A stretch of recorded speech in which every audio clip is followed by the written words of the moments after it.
My name is Francesca Maggioncalda.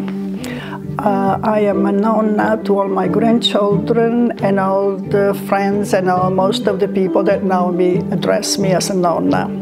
And I like that. It means grandmom in Italian, and it's very warm. I was born in Italy, in a little town up in the mountain of Abruzzo in 1939. And the name of the town was San Valentino in Abruzzo Citeriore. Abruzzo was the region. All of us would bake together, not the boys, just the girls. And then we would bring our prepared goods to the town's bakery, and they would bake it for us. And I came to America in 1957 as a young girl. Worked in a clothing factory, kind of maintained a lot of the recipes and our cooking and our tradition. But biscotti is something that came later in my life. The one thing that was very dear to my heart was a baking that we did on Easter. For the girls, it was a doll made of dough shaped, and the boys will have a horse, and my father will have a heart. I wanted to reproduce that dough and make it in the shape of a biscotti so that it doesn't have to be a doll and cut. And neighbors or friends would stop by for a cup of coffee, and I wanted to give them something with a cup of coffee, because that's the tradition. If I love you, I feed you. That's an Italian for you. So I tried and tried until I made a dough that resembled, it was the same consistency and resembled this pupazza, what we call it, the doll. When it started to take on as a little business, side business, of people would ask me to bake these biscotti for them, I made it into a science. I weighed everything. I weighed the flour, I don't measure, because measurements are not accurate.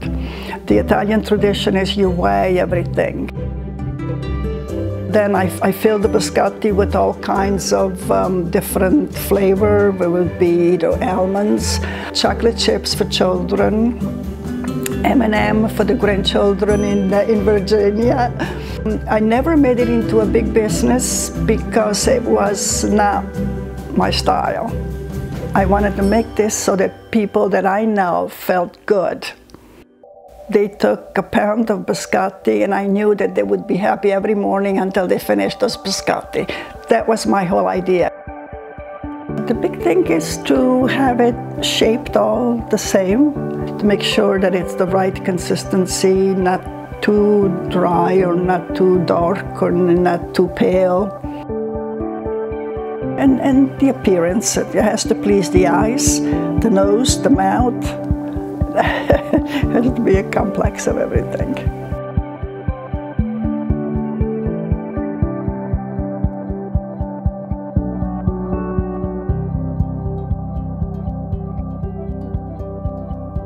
It's a continuation, and it's nice to continue the tradition.